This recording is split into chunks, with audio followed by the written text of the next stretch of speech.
Hello student, welcome to reaction classes. Myself Irfan Azam. Good morning. देखिए, जैसा कि last video में हम लोगों ने पढ़ा था कि सिस्टम क्या है, सराउंडिंग क्या है, और उसके बाद प्रॉपर्टी, टाइप्स ऑफ सिस्टम और प्रॉपर्टीज ऑफ सिस्टम के बारे में पढ़ा. आज हम लोग पढ़ेंगे थर्मोडायनेमिक प्रोसेसेस, यानी कितने तरह का प्रोसेस होता है इसमें. जैसे कि आपका isothermal process, isobaric process, reversible process, irreversible process, adiabatic process, यानी ये कुछ प्रोसेस है जिसके बारे में हम लोग पढ़ेंगे. तो सबसे पहले हम लोग पढ़ेंगे बच्चों आइसोथर्मिक प्रोसेस. आइसोथर्मिक प्रोसेस किसको बोलते हैं? यानी वैसा प्रोसेस जिसमें टेम्परेचर आपका कांस्टेंट होता है, उसी को हम लोग बोलते हैं आइसोथर्मिक. आइसो का मतलब होता है सेम और थर्मिक का मतलब होता है टेम्परेचर. यानी जिस प्रोसेस में टेम्परेचर कांस्टेंट होता है उसको हम लोग कहेंगे आइसोथर्मिक प्रोसेस. तो पहला लिखोगे बच्चों, पहला प्रोसेस आपका आइसोथर्मिक प्रोसेस, बहुत ही इंपॉर्टेंट है. आइसोथर्मिक प्रोसेस यानी वैसा प्रोसेस जिसमें आपका टेम्परेचर कांस्टेंट होता है. The process in which temperature is constant, temperature is constant, is called isothermic process. Isothermic process या उसी को रिएक्शन भी हम लोग कहते हैं. यानी जिस प्रोसेस में या जिस रिएक्शन में आपका टेम्परेचर कांस्टेंट होगा उसी को हम लोग कहेंगे आइसोथर्मिक प्रोसेस या फिर आइसोथर्मिक रिएक्शन. बहुत सारा रिएक्शन इसमें टेम्परेचर, मान लिया अभी रूम टेम्परेचर है 298 केल्विन या फिर आपका 25 डिग्री सेल्सियस, और अगर हम लोग कोई काम कर रहे हैं यानी कोई रिएक्शन करवा रहे हैं और अगर टेम्परेचर चेंज नहीं हो रहा है, यानी 25 डिग्री का मतलब 25 डिग्री अगर आपका है पूरा प्रोसेस में, तो उस प्रोसेस को हम लोग कहेंगे आइसोथर्मिक. यानी कि जिस प्रोसेस में टेम्परेचर कांस्टेंट होता है, टेम्परेचर चेंज नहीं होता है, उसको हम लोग कहेंगे आइसोथर्मिक प्रोसेस. अब दूसरा आपका है आइसोबारिक प्रोसेस. बार का मतलब होता है प्रेशर, प्रेशर का यूनिट होता है बार. तो आइसो का मतलब हो गया सेम और बार का मतलब हो गया प्रेशर. यानी जिस प्रोसेस में प्रेशर आपका कांस्टेंट होता है उसको हम लोग कहते हैं आइसोबारिक प्रोसेस. मान लीजिए कोई ओपन सिस्टम हम लोग काम कर रहे हैं जिसमें कि आपका एटमॉस्फेरिक प्रेशर 1 atm लग रहा है, जो कि आपका हमेशा मतलब आपको 1 atm ही रहता है, और ये आपका रिएक्शन के लास्ट तक भी अगर प्रेशर अगर चेंज नहीं हो रहा है तो इसको हम लोग कहेंगे आइसोबारिक प्रोसेस. यानी कि जिस प्रोसेस पे आपका प्रेशर कांस्टेंट होता है उसको हम लोग कहेंगे आइसोबारिक प्रोसेस. तो दूसरा प्रोसेस लिखेंगे बच्चों आपका आइसो. देखिए आइसो का मतलब ही होता है आपका सेम, बारिक का मतलब होता है आपका प्रेशर. तो आइसोबारिक प्रोसेस. अब यह देखिए द प्रोसेस इन विच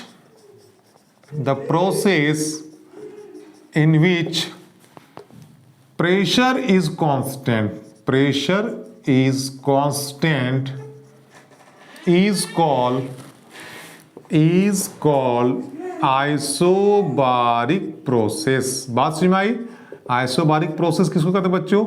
यानी वैसा प्रोसेस या वैसा रिएक्शन जिसमें आपका प्रेशर जो होगा वो कांस्टेंट होगा, प्रेशर चेंज नहीं होगा. जब तक रिएक्शन आपका चलेगा प्रेशर आपका कांस्टेंट रहेगा, उसी को हम लोग बोलते हैं आइसोबारिक प्रोसेस. अब तीसरा जो प्रोसेस है बच्चों उसको बोलते हैं साइक्लिक प्रोसेस. बहुत ही इंपॉर्टेंट, साइक्लिक. तो साइकिल का मतलब क्या होता है आप लोग जानते होंगे. साइकिल का मतलब क्या होता है? साइकिल का बहुत ही आपका क्या उसको इजी मीनिंग है कि जहां से चले अगर वहीं तक फिर हम पहुंच गए, यानी कि इनिशियल और फाइनल पॉइंट अगर सेम हो जाए किसी भी रिएक्शन का, तो उसी को हम लोग बोलेंगे साइक्लिक प्रोसेस. यानी जहां से चले, मान लीजिए सपोज हम यहां से चलना शुरू किए, फिर चले और फिर हम लोग वहीं पे पहुंच गए, तो इसको हम लोग कहेंगे साइक्लिक प्रोसेस. जहां से चले फिर वहीं पहुंच गए तो ये भी क्या हो गया? Cyclic process. जहां से चले वहीं पहुंच गए उसको हम लोग कहेंगे साइक्लिक प्रोसेस.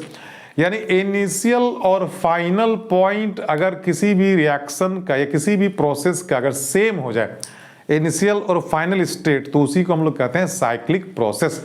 साइकिल का मतलब ये होता है कि जहां से चले वहीं पे पहुंच गए। जैसे अभी अगर आपका सुबह है तो फिर नेक्स्ट 24 घंटे के बाद फिर सुबह होगा, तो ये भी एक क्या हो गया, साइकिल हो गया। जैसे सूरज जो है आपका पूरब में उगता है और फिर पश्चिम में डूबता है, फिर पूरब में उगता है, फिर पश्चिम में डूबता है, जो हम लोग देखते हैं नॉर्मली, लेकिन एक्चुअली में तो वो तो घूम रहा है। तो वो जो बार बार पेरियोडिकली जो आपका चेंज हो रहा है, सुबह को आपका सूरज निकल रहा है, फिर शाम में डूब रहा है, फिर सुबह को निकल रहा है, फिर शाम में डूब रहा है, तो ये भी क्या हो गया, एक साइक्लिक प्रोसेस हो गया, यानी कि किसी खास पॉइंट में बार बार वो रिपीट कर रहा है, that is called cyclic process. तो इसमें हम लोग लिखेंगे आपका थर्ड में cyclic process.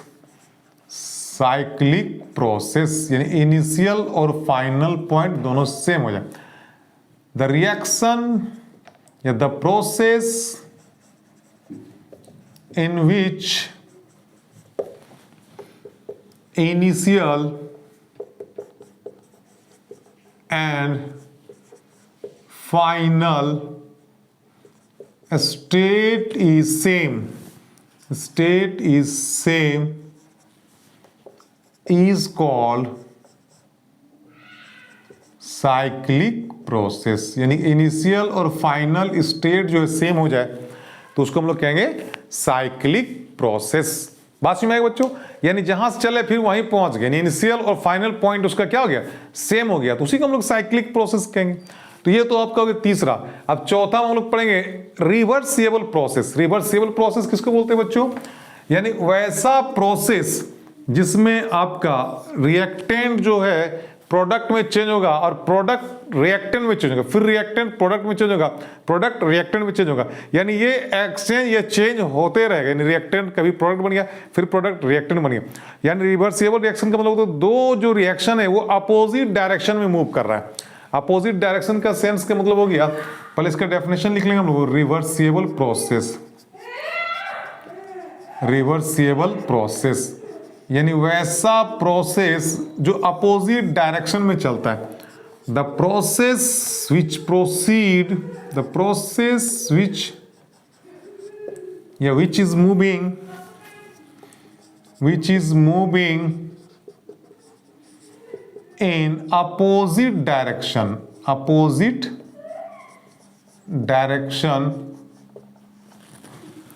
is called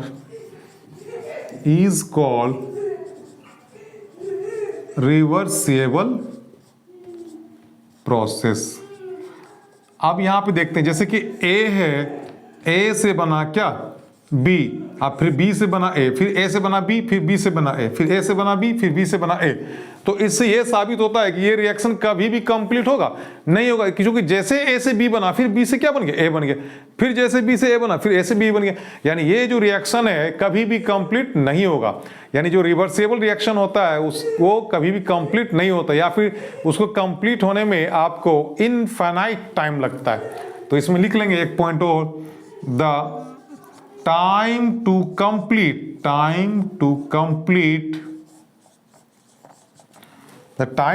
complete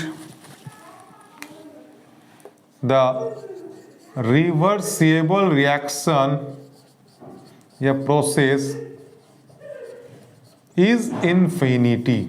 infinity का मतलब क्या हो गया, यानी कि ये कभी भी कंप्लीट नहीं होगा, या फिर time to complete is infinity. तो इन्फिनिटी का मतलब ये होता है जिसको हम लोग मेजर नहीं कर सकते। यानी कि रिवर्सिबल प्रोसेस वैसा प्रोसेस है जो अपोजिट डायरेक्शन में मूव करता है। अपोजिट का मतलब यानी A से B बन रहा है, फिर B से A बन रहा है, फिर A से B बन रहा है, फिर B से A बन रहा है, यानी एक दूसरे के अपोजिट ये मूव कर रहा है और इसका कंप्लीट होने में इन्फिनिटी आपका टाइम लगता है। दैट मीन्स कंप्लीट नहीं होगा। अब आपका आ गया पांचवा प्रोसेस जिसको हम लोग कहते हैं इररिवर्सिबल प्रोसेस। क्या बोलते हैं, इररिवर्सिबल प्रोसेस। इररिवर्सिबल प्रोसेस का मतलब क्या हो गया, वैसा प्रोसेस जो आपका किसी खास डायरेक्शन पे मूव करता है उसी को हम लोग बोलते हैं इररिवर्सिबल प्रोसेस। जैसे हम लोग यहां पे देखेंगे, आपका लिखिए पांचवा, इररिवर्सिबल प्रोसेस यानी वैसा प्रोसेस जो आपका किसी खास डायरेक्शन पे मूव करता है और जब किसी खास डायरेक्शन में मूव करता है कभी न कभी वो कंप्लीट होगा, यानी इसका कंप्लीट होने में कुछ समय के बाद वो कंप्लीट हो जाएगा। देखिए the process which occur the process which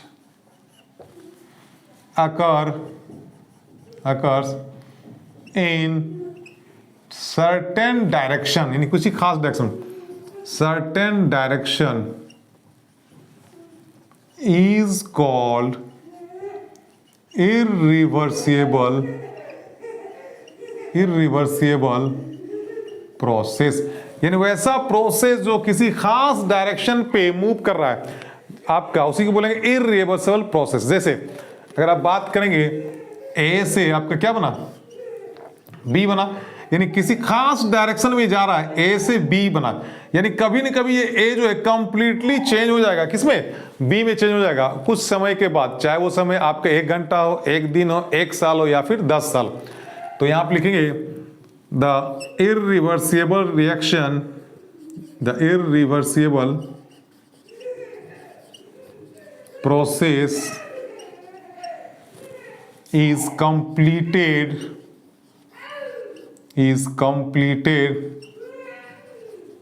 in certain time, यानी कुछ समय के बाद ये क्या हो जाएगा, वो कंप्लीट हो जाएगा। यानी कि इरिवर्सिबल रिएक्शन क्या है, वैसा रिएक्शन या वैसा प्रोसेस जो कुछ समय बाद कंप्लीट हो जाए, इसलिए कि वो किसी खास डायरेक्शन पे मूव कर रहा है, तो इसी को कहते हैं हम लोग इरिवर्सिबल प्रोसेस। अब इसमें एक लास्ट है आपका एडियाबेटिक प्रोसेस। नेक्स्ट आप लोग लिखेंगे एडियाबेटिक प्रोसेस, बहुत इंपॉर्टेंट है बच्चों एडियाबेटिक प्रोसेस, आपको अगर समझना है तो ये एक ऐसा प्रोसेस है जिसमें हीट का जो है लॉस या गेन जो है सिस्टम और सराउंडिंग के बीच में नहीं होता है, यानी सिस्टम और सराउंडिंग के बीच में हीट लॉस या गेन नहीं होगा, लेकिन ये जो हीट जो है आखिर आपका चेंज कैसे होगा, तो वो वर्क डन के फॉर्म में चेंज होता है, यानी कि हीट का जो कंजम्पशन होता है वो वर्क डन के रूप में आपका होता है। यहां पे लिखेंगे नेक्स्ट आपका एडियाबेटिक प्रोसेस, एडियाबेटिक प्रोसेस, इसमें लिखेंगे the process in which there is no loss gain of heat between system and surrounding, यानी सिस्टम और सराउंडिंग के बीच में हीट का लॉस गेन डायरेक्टली नहीं होता है, बट हीट जो लॉस गेन होगा वो वर्क के फॉर्म में, but the heat loss gain in the form of work, यानी वर्क के फॉर्म में हीट का लॉस होगा या फिर गेन होगा। अगर काम किया तो उसी में आपका या काम जो होता है, यानी कि वर्क के फॉर्म में जिसमें आपका हीट का लॉस गेन होता है, उसी को हम लोग कहते हैं एडियाबेटिक प्रोसेस। तो ये कुछ प्रोसेस हमने देखा बच्चों, क्या क्या देखा, और सबसे पहले हमने देखा आपका आइसोथर्मल, फिर आइसोबारिक, फिर आपका साइक्लिक प्रोसेस, फिर रिवर्सिबल प्रोसेस, फिर इरिवर्सिबल प्रोसेस, और लास्ट हमने एडियाबेटिक प्रोसेस हमने देखा। अब हम लोग पढ़ेंगे आज इंटरनल एनर्जी के बारे में। तो इंटरनल एनर्जी किसको बोलते हैं बच्चों, वैसा एनर्जी जो किसी भी सब्सटेंस के बनने में आपका स्टोर होता है। कंडीशन क्या है, उसमें आपका वॉल्यूम जो होता है वो कांस्टेंट होना चाहिए, उसी को बोलते हैं इंटरनल एनर्जी। बहुत इंपॉर्टेंट है इंटरनल एनर्जी। तो नेक्स्ट हम लोग एडिंग देंगे इंटरनल एनर्जी। इंटरनल एनर्जी को जनरली हम लोग U से डिनोट करते हैं, बस में इसमें लिखिए the energy stored in A substance, the energy stored in A substance during its formation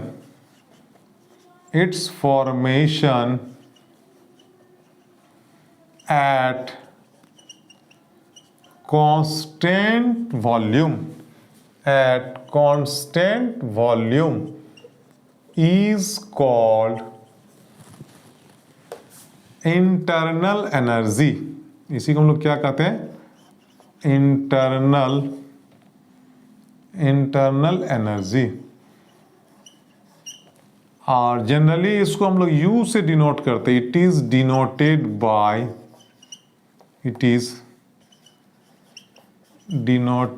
bye U, यानी कैपिटल U। यानी इंटरनल एनर्जी किसको बोलते हैं बच्चों? यानी कि वैसा एनर्जी जो किसी भी सब्सटेंस के बनने में जो स्टोर होता है। कंडीशन क्या है कि वॉल्यूम आपका कांस्टेंट होना चाहिए। यानी कि अगर वॉल्यूम कांस्टेंट है, अगर कोई सब्सटेंस अगर आपका बन रहा है और उसके बनने के बाद जो एनर्जी स्टोर होता है उसमें, उसी को हम लोग कहते हैं इंटरनल एनर्जी। अब ये जो इंटरनल एनर्जी है इसको हम लोग जनरली यू से डिनोट करते हैं। और अब यहाँ पे हम लोग बात करेंगे इंटरनल एनर्जी का चेंज हम लोग कैसे कर सकते हैं। किसी भी सब्सटेंस में चेंज इन इंटरनल एनर्जी हम लोग कैसे निकालेंगे, और उसी को हम लोग बोलते हैं फर्स्ट लॉ ऑफ थर्मोडायनेमिक्स। यानी कि फर्स्ट लॉ ऑफ थर्मोडायनेमिक्स में हमको चेंज इन इंटरनल एनर्जी के बारे में पढ़ाया जाएगा, हम लोग उसमें पढ़ेंगे। तो यहाँ पे हम लोग देखते हैं कि आपका इंटरनल एनर्जी कैसे हम लोग चेंज करते हैं। हेडिंग दिए चेंज इन इंटरनल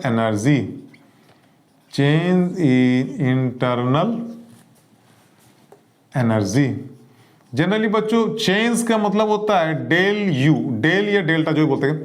तो ये डेल्टा का मतलब होता है चेंज, और चेंज का मतलब होता है फाइनल माइनस इनिशियल। कहीं पे भी अगर चेंज टर्म अगर आपको मिल गया तो समझिए वो फाइनल माइनस इनिशियल उसमें निकालने बोल रहे। जैसे आपको कहा चेंज इन इंटरनल एनर्जी मतलब final internal energy minus initial internal energy. जैसे आप कहिए चेंज इन हीट, तो final heat minus initial heat. जैसे फिजिक्स में हम लोग देखते हैं चेंज इन वेलोसिटी, तो इसका मतलब हो गया final velocity minus initial velocity. यानी चेंज का मतलब ये होता है फाइनल माइनस इनिशियल। तो यहाँ पे हम लोग देखेंगे फाइनल माइनस इनिशियल। तो फिलहाल हम लोग पहले देखते हैं कि इंटरनल जो चेंज कैसे कर सकते हैं। तो यहाँ पे लिखेंगे internal energy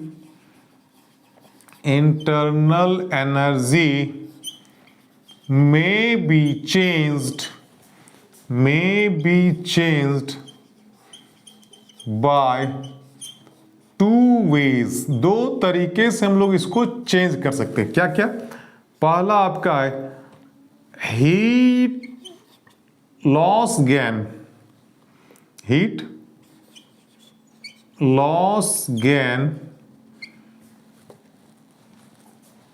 between system and surrounding. यानी सिस्टम और सराउंडिंग के बीच में अगर हीट लॉस या गेन होता है तो इंटरनल एनर्जी आपका चेंज हो जाएगा। बात में अब एक और रास्ता है इसको चेंज करने का, जिसको हम लोग बोलते हैं work done by the system या work done on the system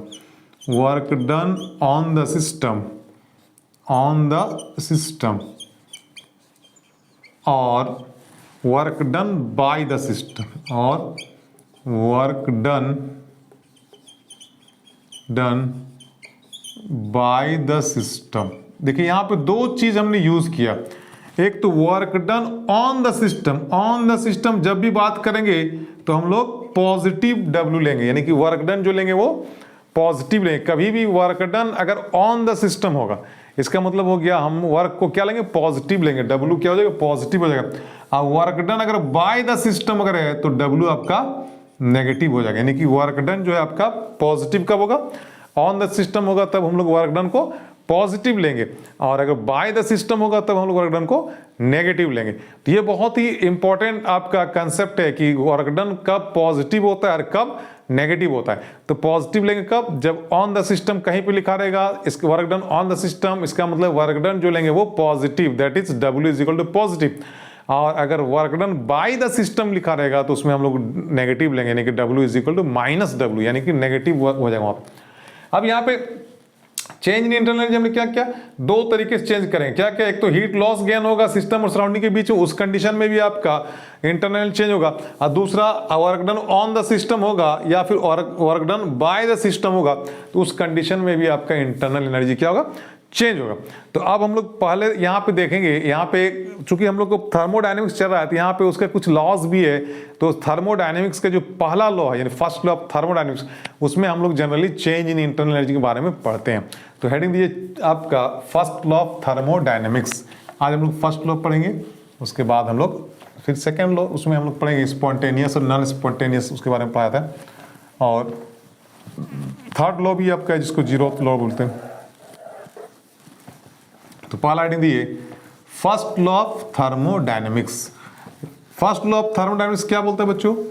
देखिए बहुत ही आसान, इसमें हम लोग देखते हैं कैसे इसको हम लोग करते हैं।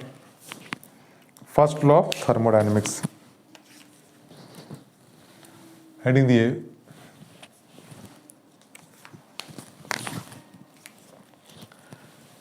फर्स्ट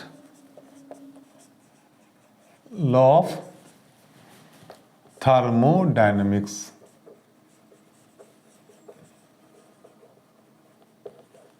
तो फर्स्ट लॉ क्या बोलते हैं बच्चों? सबसे पहले हम लोग लेंगे एक क्लोज सिस्टम लेंगे। क्लोज सिस्टम मतलब वॉल्यूम इसमें फिक्स्ड होगा। ये हो गया आपका इनिशियल स्टेट, यानी कि शुरुआत में इनिशियल स्टेट, यानी इसका अभी इंटरनल एनर्जी कितना है, यू है। यानी इनिशियल स्टेट में इसका जो एनर्जी है उसको हम लोग यू से डिनोट करते हैं, इंटरनल एनर्जी कितना हो गया, यू हो गया। अब इसको हम लोग क्या करना शुरू किया, इसमें हीट देना शुरू किया। इसमें हमने क्यू अमाउंट ऑफ हीट दिया। अब इसका एनर्जी कितना हो जाएगा बच्चों? तो जाहिर सी बात है, पहले आपका यू था, हमने क्यू हीट दिया तो एनर्जी बढ़ गया, यानी कि आपका एनर्जी कितना हो गया, U प्लस क्यू, क्योंकि हमने उसमें Q अमाउंट ऑफ हीट उसमें हमने दिया जो कि वो सिस्टम एब्जॉर्ब कर रहा है। जब एब्जॉर्ब किया तो हीट एनर्जी आपको बढ़ गया। अब एक बार और थोड़ा सा हम लोग इसमें काम करेंगे, यानी कि work done on the system करेंगे। Work done on the system. On the system का मतलब क्या होगा बच्चों? अभी हमने बताया है कि इसमें W क्या हो जाएगा, आपका W आपका पॉजिटिव हो जाएगा। अगर work done on the system में तो W क्या हो जाएगा, पॉजिटिव हो जाएगा। अब आपका जो एनर्जी हो गया, फाइनल एनर्जी जो हो गया, कितना हो गया, पहले आपका था U, फिर हमने इसमें दिया Q अमाउंट ऑफ हीट, फिर हमने work done on the system किया तो कितना हो गया, W इसमें ऐड हो गया। अब ये आपका हो गया फाइनल स्टेट। क्या हो गया, फाइनल स्टेट। अब अगर आपसे कहा जाए कि ये जो प्रोसेस हो रहा है इसमें हमको निकालना है चेंज इन इंटरनल एनर्जी, तो चेंज इन इंटरनल किस निकालेंगे, यानी final energy minus initial energy, उसी को ना बोलेंगे चेंज इन इंटरनल एनर्जी। तो हम लोग लिखेंगे बहुत ही आसानी से, तो निकालेंगे change in internal energy. Change in internal energy. अब इंटरनल एनर्जी बराबर क्या हो जाएगा, फाइनल माइनस इनिशियल। अभी हमने कहा कहीं पे भी चेंज अगर लग गया तो आपको उसको फाइनल माइनस इनिशियल करेंगे। और चेंज इन इंटरनल एनर्जी को हम लोग किसे डिनोट किए थे, अरे डेल यू से डिनोट किए थे, याद है अभी, यानी कि यू हो गया इंटरनल एनर्जी, चेंज का मतलब हो गया आपको डेल्टा। तो आपका फाइनल कितना हो गया जी, फाइनल आपका हो गया U plus Q plus W और माइनस इनिशियल में कितना था, इनिशियल में आपका सिर्फ U था, तो आपका माइनस क्या कर देंगे, U कर देंगे। अब यहाँ देखो बच्चों, U यहाँ पॉजिटिव है, U तो यहाँ नेगेटिव है, तो प्लस माइनस क्या हो गया, कैंसिल हो गया। यानी कि आपका जो चेंज इन इंटरनल एनर्जी का जो वैल्यू आया वो हो गया Q प्लस W, और इसी को बोलते हैं equation of first law of thermodynamics. First law of thermodynamics का इक्वेशन जो भी है बहुत ही इंपॉर्टेंट है। यानी फर्स्ट लॉ ऑफ थर्मोडायनेमिक्स क्या बोलता है, चेंज इन इंटरनल एनर्जी जो होता है किसी भी क्लोज सिस्टम का, वो होता है heat given into the system and plus work done on the system, यानी कि del U is equal to the Q plus W. अब ये जो del U is equal to Q plus W है बहुत ही इंपॉर्टेंट है बच्चों। अब यहाँ पे क्यू हमने पॉजिटिव इसलिए लिया कि क्यू अमाउंट ऑफ हीट इसमें दिया जा रहा है। अगर क्यू अमाउंट ऑफ हीट अगर बाहर रिलीज होता तो उसमें क्यू क्या होता, माइनस हो जाता, और अगर वर्क डन अगर आपका बाय द सिस्टम होता तो फिर वो आपका माइनस डब्ल्यू हो जाता। लेकिन यहाँ पे हमने क्यू अमाउंट ऑफ हीट दिया है सिस्टम को, इसलिए यहाँ पे क्यू ऐड हो गया। और work done on the system, इसलिए यहाँ पे वर्क डन भी ऐड हो गया। तो चेंज इन इंटरनल जो होगा फाइनल माइनस इनिशियल, फाइनल हो गया आपका u plus Q plus W minus initial हो गया u, तो u से u कैंसिल हो गया, तो डेल u बराबर हो गया q plus W. That is called first law of thermodynamics. इसका एक और डेफिनेशन है कि energy neither created not destroyed, it can only change from one form to another form. इसी को हम लोग बोलते हैं फर्स्ट लॉ ऑफ थर्मोडायनेमिक्स। तो इसको और करके इसका डेफिनेशन लिख लीजिए, आपका बहुत इंपॉर्टेंट है डेफिनेशन। उसके बाद हम लोग फिर इसमें प्रॉब्लम करेंगे। तो आज तो प्रॉब्लम नहीं हो पाएगा, सिर्फ हम लोग इसका एक डेफिनेशन लिख लेंगे। क्या बोलता है? This law states that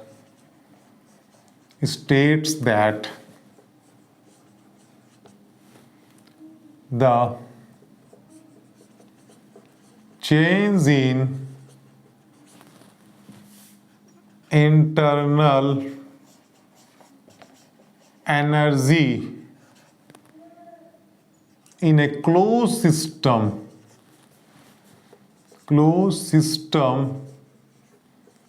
is equal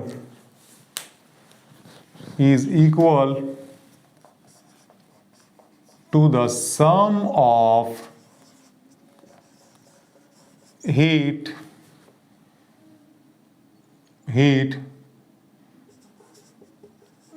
given to the system and work done on the system। इसी को हम लोग बोलते हैं फर्स्ट लॉ ऑफ थर्मोडायनेमिक्स। और इसका एक और हम लोग डेफिनेशन लिखते हैं, दिस लॉ ऑल्सो स्टेट्स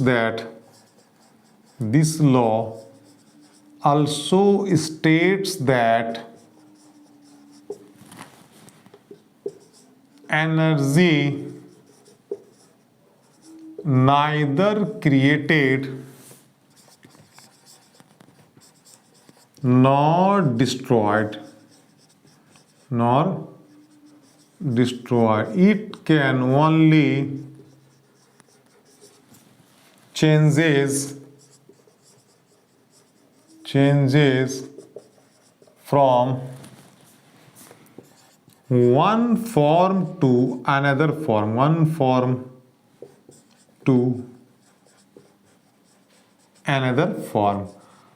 बात समझ आया बच्चों? यानी फर्स्ट लॉ ऑफ थर्मोडायनेमिक्स क्या कहता है कि energy neither created not destroyed, यानी कि ना तो एनर्जी को हम बना सकते हैं ना ही उसको हम लोग खत्म कर सकते हैं। हम लोग क्या कर सकते हैं? सिर्फ उसको हम लोग एक फॉर्म से दूसरे फॉर्म में चेंज कर सकते हैं, या एक स्टेट से दूसरे स्टेट में आपका चेंज कर सकता है। ये तो आपका होगी बहुत बेसिक चीज। और एक और जो इसने कहा कि चेंज इन इंटरनल एनर्जी होगा, ये होगा sum of Q amount of heat given to the system and work done on the system, that is del U बराबर क्यू प्लस डब्ल्यू। तो ये सब चीज हम लोग आज पढ़े। क्या क्या पढ़े? कुछ थर्मोडायनेमिक्स प्रोसेस पढ़े और फर्स्ट लॉ ऑफ थर्मोडायनेमिक्स पढ़े और इंटरनल एनर्जी के बारे में कुछ थोड़ा बहुत सीखें। अब हम लोग नेक्स्ट आपका क्लास में हम लोग देखेंगे कि चेंज इन इंटरनल एनर्जी हम लोग अलग अलग प्रोसेस में निकालेंगे कि साइक्लिक प्रोसेस होगा तब क्या होगा, आइसोथर्मल प्रोसेस होगा तब क्या होगा। तो ये सब हम लोग नेक्स्ट क्लास में पढ़ेंगे। तो ये हमारा थर्ड लेक्चर था थर्मोडायनेमिक्स क्लास 11 का, और इसके बाद धीरे धीरे हम लोग फिर और भी आपका लेक्चर इसमें हमने ऐड करते जाएंगे और फाइनली इसको हम लोग ख़त्म करेंगे। तो आज के लिए इतना ही बच्चों। Okay, thank you.